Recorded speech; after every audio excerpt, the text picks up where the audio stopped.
La Constitución Política de los Estados Unidos Mexicanos establece un marco para la planeación democrática que debe regir la actuación del Gobierno de la República.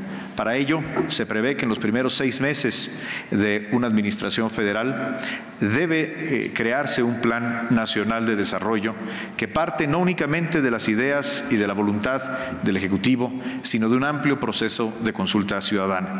Por ello, hace 70 días, el presidente de la República convocó a este proceso de consulta.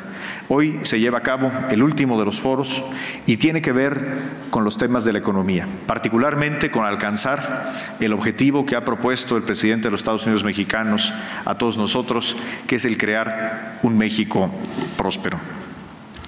Quiero aprovechar, y por instrucciones del presidente de la República, este espacio para compartir con ustedes una reflexión sobre lo que tal vez es el dato más importante para explicar el desempeño económico de México en los últimos años, en las últimas décadas, y es un dato del que se habla poco, que es la productividad. En las últimas décadas, México sin duda ha retomado el camino de la estabilidad y se ha avanzado mucho en considerar a México, y así es reconocido adentro y fuera del país, como un país con una economía estable y sólida. Y el presidente de la República ha sido muy claro desde el 1 de diciembre en consolidar y fortalecer la estabilidad de la economía nacional a través de finanzas públicas sanas y otras medidas como un pilar, como una condición necesaria para crecer. Pero sin duda, si queremos crecer, si queremos elevar el nivel de vida de la población, que los mexicanos y mexicanas ganen más por su trabajo, debemos de atender el enorme reto de la productividad. No hay indicador económico más importante para explicar el desempeño de los países que han podido superar la pobreza de manera sostenida que el de la productividad. Y desafortunadamente, en México tenemos mucho que hacer en materia de productividad. Hay diferentes formas de medir la productividad. Permítanme compartir con ustedes un primer indicador, que es la medida de la productividad total de los factores. Esto es, la productividad que tienen en conjunto el trabajo, el capital, los recursos naturales. Y aquí, el dato importante, y le pido a quien maneja la computadora si nos pueden poner la primera gráfica, que muestra la evolución de la productividad total de los factores en los últimos 60 años. Es decir, desde 1950 hasta el año 2010, que es cuando existe la última medición con comparación internacional. Y lo que vemos, y espero que la lámina esté en la pantalla porque desde aquí no la veo, pero bueno, dicen que sí. Y para quienes están en el presidium están las láminas impresas. Aquí vemos una historia muy distinta en los primeros 30 años desde 1950 y en los siguientes 30 años. Entre 1950 y 1980, la productividad en México creció de manera muy sostenida. Sin embargo, de 1980 a 2010, la tasa de crecimiento anual promedio de la productividad es negativa. Esto es un dato dramático que explica por qué México, a pesar de tener una economía estable, con una posición geográfica privilegiada, con recursos humanos, con recursos naturales, no está creciendo al nivel que debería crecer y no está generando los empleos bien remunerados que necesitamos en todo el país, en el campo y en las ciudades. Permítanme compartir con ustedes una segunda lámina, que compara la tasa de crecimiento del Producto Interno Bruto y la productividad entre 4 países: Chile, Irlanda y Corea, y nuestro país, México. Chile, Irlanda y Corea son 3 naciones que se caracterizan por haber tenido un auténtico despegue en su economía, que hace 30 años tenían, particularmente el caso de Chile y Corea, niveles de ingreso per cápita, de bienestar muy similares a los que tiene México, y que hoy tienen, para fortuna de ellos y frustración de nosotros, niveles de vida muy superiores a los nuestros, que han logrado dejar atrás la pobreza como una condición mayoritaria y que tienen clases medias robustas y crecientes. Mientras que en Chile, Irlanda y Corea el crecimiento promedio en los últimos 30 años fue superior al 4%, destacando el de Corea con 6%, en México apenas fue del 2.4%. La productividad creció en esos países en promedio 1% en el caso de Chile al año, 1.9% en el caso de Irlanda y 2.4% en el caso de Corea. En nuestro caso, la productividad cayó, como ya lo decíamos hace un momento, 0.7% en promedio al año. Permítame compartir una tercera lámina que ilustra este mismo problema. Y aquí estamos viendo una medida distinta de la productividad, porque a veces pueden haber cuestionamientos de carácter metodológico a el uso de la productividad total de los factores como un indicador. Vamos a un indicador más simple, más sencillo de calcular, que es la productividad del trabajo, el PIB per cápita comparado con las horas trabajadas.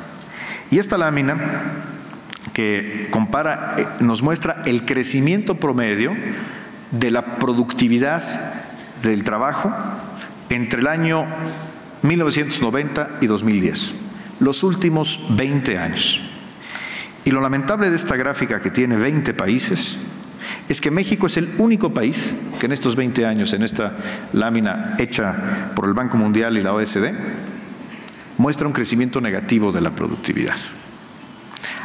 Algo grave está pasando en la estructura económica de nuestro país, que estamos en una condición desafortunada y única en el mundo, que no está creciendo nuestra productividad. Si hacia algún objetivo debemos de caminar, es hacia corregir este problema. Voy a una cuarta lámina, que este es un ejercicio hipotético, pero muy revelador. Si México hubiera tenido un crecimiento de la productividad en los últimos 50 años, como el que tuvo Corea, hoy nuestro Producto Interno Bruto per cápita sería 4 veces mayor al que hoy tenemos. Tendríamos hoy 86% menos pobres que los que tenemos. Y la pobreza, si vamos a la siguiente lámina, nos muestra el porcentaje de la población en situación de pobreza medida según el ingreso, que hoy en día es 46%. Si hubiéramos crecido en los últimos 50 años con la tasa de productividad de Corea, solamente tendríamos 6.4% de mexicanos en pobreza. Y si vamos a la siguiente lámina, que es la pobreza extrema, hoy tenemos a 10.4 millones en pobreza extrema, insisto, considerando la pobreza en función del ingreso, tendríamos únicamente al 1%, al 1.3% de la población en pobreza extrema. ¿Qué quiere decir esto? Que la productividad no solamente es un concepto económico, es un concepto con una profunda dimensión social. Es el único instrumento capaz para lograr abatir los niveles de pobreza en cualquier economía, incluyendo la mexicana. ¿Qué quiere decir aumentar la productividad? Aumentar la productividad no significa trabajar más o explotar de manera despedida nuestros recursos, empezando por el trabajo. Significa trabajar diferente, hacer las cosas de una manera que nos permita hacer más con nuestro trabajo y con nuestros recursos. Significa aprovechar mejor las cosas, y para ello necesitamos tener nuevos procesos, distinta tecnología, infraestructura, conocimiento, insumos baratos. Todo ello implica que debemos hacer transformaciones profundas en la estructura de la economía. Sin embargo, cuando hablamos de que necesitamos mayor productividad, tenemos que hacernos una pregunta de fondo y de eminente carácter social. ¿La productividad de quién? Y la respuesta es que tiene que ser la productividad de la gran mayoría de los mexicanos, no solamente la productividad de unos cuantos. Sin duda, hoy México tiene algunos sectores de su economía, algunas empresas, incluso algunas ciudades, que tienen altísimos estándares de productividad y que compiten exitosamente en el mundo globalizado. Sin embargo, esta no es la condición mayoritaria de la población. Si queremos que a través de la productividad se eleven los salarios reales de la gente, es decir, que los mexicanos ganen más por su trabajo, debemos de lograr lo que el presidente de la República ha dicho reiteradamente. No solo debe de crecer la productividad, se debe de democratizar la productividad. Necesitamos productividad en todas las regiones del país, incluyendo los estados y las comunidades más pobres. Necesitamos productividad no solamente en el sector formal, sino formalizar a la economía para elevar la productividad. Y permítame precisamente en el tema de la informalidad ir a una siguiente lámina y a partir de un estudio hecho en el Banco Interamericano de Desarrollo mostrar un dato también muy importante: el diferencial de productividad entre las empresas formales y las informales.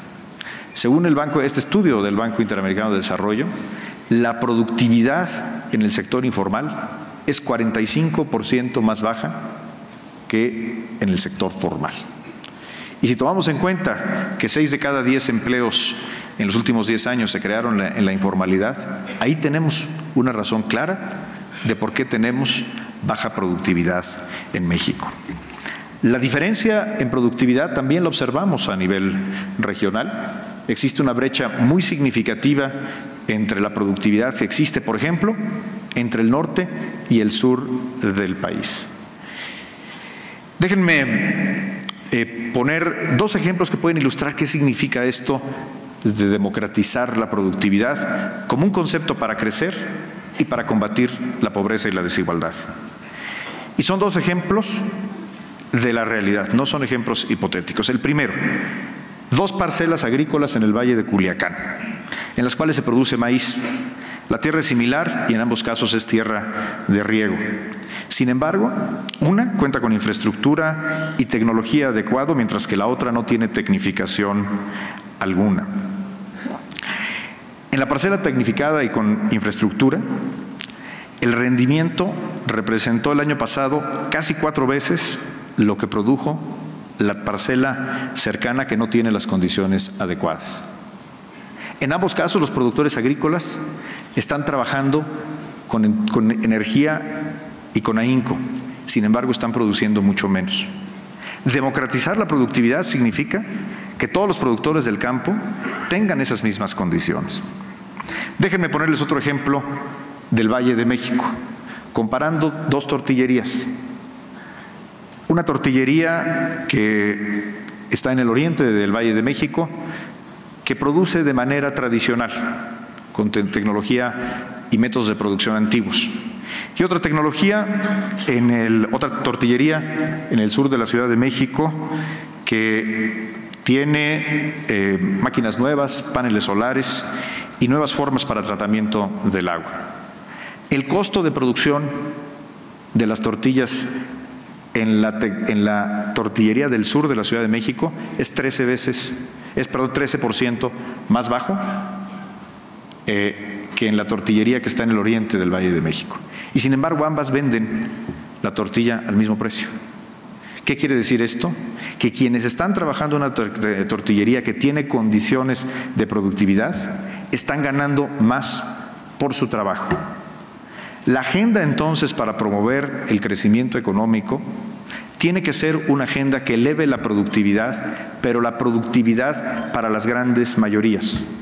Por eso la importancia de una agenda de reformas como la que propone el presidente de la República y está inscrita en el Pacto por México, que permitirá a casos como el de ese agricultor en el Valle de Culiacán o esa tortillería en el oriente del Valle de México contar con mejor educación, con mejor competencia y insumos más baratos, con acceso a las telecomunicaciones, con energía más barata y con mayores incentivos para estar en la formalidad. La productividad y su democratización es sin duda el reto más importante que se enfrenta más allá de la coyuntura económica y su complejidad. Y sin duda debe ser un objetivo fundamental del Plan Nacional de Desarrollo, que estoy seguro que en este foro y en las mesas de trabajo que tendrán a cabo en este día será enriquecido y tendremos aportaciones muy importantes de todos ustedes y quienes participarán en las mesas de trabajo. Agradezco nuevamente su presencia y sean ustedes muy bienvenidos.